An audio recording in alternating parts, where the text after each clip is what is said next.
joined by HuskerOnline Sean Callahan to start the 8 o'clock hour. Sean, good morning. Going back to Saturday, Nebraska wins 38-27. Was that one of the most bizarre games you have witnessed in person in your lifetime? It just was very strange, Sean, in my opinion. Yeah, after going up 14-0, I mean, they went 41 minutes of game clock until they got the win back. I mean, that in itself was bizarre. I mean, to play 41 straight minutes without having the wind on a day where almost all the points for both teams, all but 13, were scored with the wind. And, you heard Dana Holgorsen say, once they got the momentum, got the game tied, had the win back, he knew they were going to win that game because at that point, Michigan State was extremely limited. They could not throw into the wind, and Nebraska had adjusted to Aiden Childs. They weren't going to let him run for cheap first downs. They had a pretty good plan with their linebackers and edge play that completely neutralized Childs in the fourth quarter. It was, and then, they executing, I mean, that 25 plays, 19 yards was that stretch over that 41 minutes of game clock where they didn't do anything. I mean, I've never seen anything like that. Where they just seemingly for 41 minutes of game clock, their offense couldn't do a thing. And then they obviously got going in the fourth quarter once they got the momentum and then the win was behind them to close the day out. What do you make of Rule's comments about the running game? Is this a good running team, Sean, or is it a team that you still wonder about that way? I think Emmett Johnson's a solid to above solid running back that's very capable. The issue is they just don't have a lot with him to lean on at a high level. I mean, you look at some of the great teams in the college football, Ohio State and Oregon and Miami, 2 or 3 backs, can carry it for them every week, 10 to 15 carries. It just depends on who the guy is that week. Nebraska obviously only has one of those kinds of backs, and then their other backs they insert in the game are more, 1 to 4 carries. So I just think it's the depth. But the game on Saturday, Sip, was unique in the sense that Nebraska's offense only ran 55 plays, I believe. Yeah, that's right, 55. So, I mean, there's just not a lot of carries in a 55-play game. But I thought their first down run efficiency was really good. I mean, I think it was over 6 on first downs or 4. I mean, it was a high number, whatever it was. They just – the game just never had a flow until they obviously got going, and seemingly it was the run game that kind of sparked them on those touchdowns that took over the game for them. It did. I mean, they got Emmett loose late, right? See, that's what you could point to if you're defending Nebraska's run game. Is look, you got the 23-yard run. They ran it well. I think they ran it pretty well in the fourth quarter. I don't see the stats, but it looked good to me, right? Yeah, and Dylan needed that. I mean, you had to take some pressure off him at that point, and they did it with the run game. They called a screen play where Isaiah Hunter, made a hell of a play. Justin Evans made a block down the field. It can't always be Dylan's arm that's going to carry it. You've got to have guys step up and make plays, and that's what happened in the fourth quarter. I mean, Emmett had a couple of those big runs. The O-line really blocked well on those runs, and then obviously an Isaiah Hunter play, but then Dylan made the play that really sparked it, the Ja'Cory Barney throw. That was the only completion Nebraska had that was 10-plus yards down the field the entire game. The entire game. To Ja'Cory Barney. To kind of put it in perspective, the average depth of throw for Nebraska on Saturday was only 3.1 yards down the field. In comparison against Michigan and Houston Christian, they were an 8 to 9 yard average depth per throw, not per completion, per throw. Okay. So my Sean Callahan. Sean, on that note, you pointed out in your rundown on Monday that as of right now, it's still about a 60-40 pass-to-run ratio for Nebraska's play calling this year. It didn't look pretty at all on Saturday. They won the game 38-27, but the offense, of course, had issues. I mean, can they win with that ratio late October and November when it gets cold in these Big Ten games? That's the million-dollar question. Especially if you get a day like Saturday where the wind's blowing and you're really limited in throwing for 2 of your quarters, and then you have a first quarter where you only had the ball for really the first 5 minutes of the quarter before you blocked a punt, and Michigan State had the drive that went like 18 plays. So, yeah, you got to be able to run on a day like Saturday. I can remember this is back when Mike Riley was the coach, and it was a windy game just like that. And Ohio State went into the wind, and they just ran it up Nebraska and jumped up 28-0 and it was all on the ground. And that's what the elite Big Ten teams will do. I mean, when you know the throwing game is going to be limited in terms of downfield, and it's just screens and dumps, you have to run it. And, we'll see if that 60-40 where it's at moving forward. Can they get it closer to 55-45? But they are going to throw more than they're going to run. I mean, I think we've all come to that. They're not going to ever be more of a running team this year. They just don't have the personnel. Their personnel is Dylan Raiola and the receivers. And, Emmett's a very good receiving back as well. But I just don't see a formula where the quarterback is not running it, where you're going to be more of a run like a 52-48 or something. It doesn't seem like that's possible with the personnel they have. And their strength is obviously getting it out and getting it to those playmakers. Could I sell to you the possibility that they get a couple guys going behind Emmett Johnson as the season wears on, that you get Mekhi Nelson going and you get Mosey going? I mean, get him going. What am I talking about? Get him some experience, get him a few more carries. Maybe could I sell you that by the time they get to November, you could trust Mekhi Nelson to carry it 8 times in a game?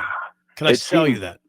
Optimistic until we see more, but let's just put a 70 snap game, Sip. Do you realistically think there's 35 tailback carries in a 70 snap game? Ooh. I mean, it would be 20 for the starter, and then you might, Sean. I mean, no, but it doesn't look like that type of offense. Yeah, I just don't see 30, like even a 60 snap game, 30 tailback carries seems, high until we see Mosey and Nelson prove that they're going to be more than a spot carry here and a spot carry there. Ja'Cory Barney obviously is going to get a carry in a game or two, and they like the jet sweep plays to him, and Harburg might get a play here or there. But yeah, when you break it down like that, where Dylan's not a runner, and Dylan will run a couple times here and there too. But when you think about 35 carries in a game, that's a lot. I mean, based on what the personnel of Nebraska is right now and what we know now through 5 games. Does this game, as much of what will determine Nebraska's success in this game, is it how they hold up against Maryland's pass rush? Is that what we're talking about here? Yeah, their front 4 for Maryland has like 58 pressures, I think, is what I added up last night. Okay. And that's the game right there. Those 4 down linemen, the 2 ends and their D linemen, are very disruptive, and they get after people. They got after Wisconsin at a high level, and they jumped up on Wisconsin, so Wisconsin had to throw, and they could just send those guys loose. And Wisconsin doesn't have very good quarterback play right now, so then they were battling injuries that game, and those guys just feasted on Wisconsin. And obviously against Washington they had some numbers too. But yeah, it's hard to really gauge their stats because they didn't play like a Power 4 non-conference game and whatnot. But the win at Madison, I mean, Nebraska's never won in Madison since they've been in the Big Ten. So that got my attention to see a true freshman go into Madison and win. And I don't care how down Wisconsin is; it's very hard to win in Madison, and that was impressive for what he did. But what does jump out to me, guys, about Maryland, they're one of the nation's leaders in dropped passes. They have 22 dropped passes on the season. Nebraska, in perspective, has 6 dropped passes. And the leading receiver from Maryland, forgive me on his name, but he has 6 drops. Octavian Smith, Sean. No, it's a different guy than him. Shalik Knotts, Sean. Shalik Knotts. No, the other one. Jaleel Farouk, Sean. Farouk. Yep. Third time's a charm. Anymore. He's got 6 drops. Okay. Which leads the country for all players right now. So I do think, what does Nebraska do well? They play great on the back end of the defense. They lead the country. I do think it sets up well. You got a quarterback that doesn't run, and he's very, in the pocket. So John Butler can scheme that. He's a freshman. You can kind of maybe try to confuse him with some pre-snap looks. And then your back end guys have been the strength of this team. And the receivers from Maryland have dropped a lot of passes this year, leading the country. So I do think there's a lot of things there that help Nebraska defensively going in this matchup. We also saw Nebraska get some pressure on the quarterback in Child's last game, and the D-line was much better than they were against Michigan. I mean, do you think that was progress, Sean, or a one-off? What do you think from the performance compared to the last time out? Defensive It was line. without a doubt progress, and they've been tested. They've seen some good offenses. I mean, Cincinnati, as we're seeing, is an elite offense now. They're playing at a high level. Michigan's a very solid offense. Michigan State, is a solid offense, and they've seen good quarterbacks. So I do think they've gotten better. It's not like they're getting manhandled physically. It's not like, this is a defense where you're just seeing Nebraska get pushed around.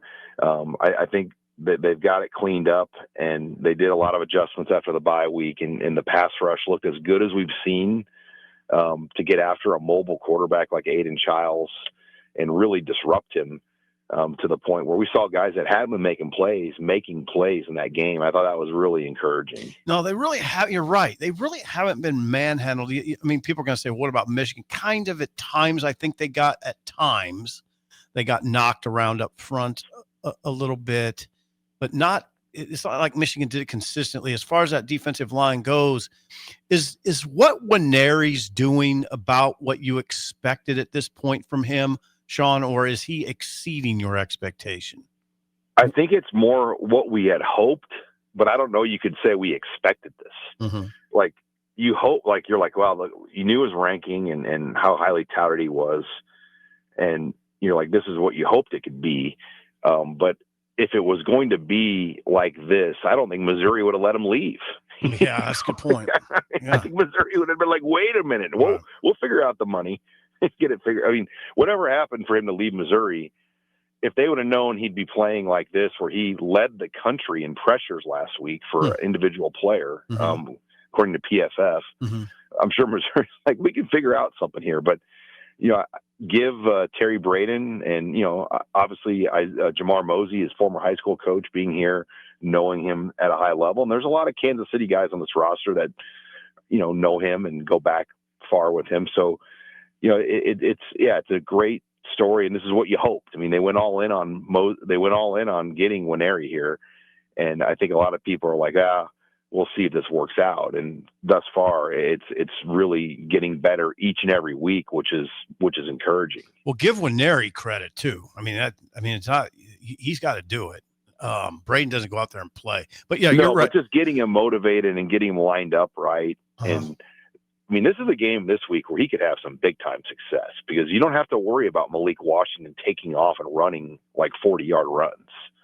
I mean, his long power 4 run, this quarterback from Maryland, is only 4 yards. I think he had like a 13 or 15-yard run against Townsend, but he is not a runner. So you just say, Nwaneri, big boy, get 96, get loose, just go in there. I mean, this is your day. Sean, always good stuff. Job, Thanks Sean. for the time. We'll chat with you again next week. Thank you, gentlemen. Take care. HuskerOnline, Sean Callahan.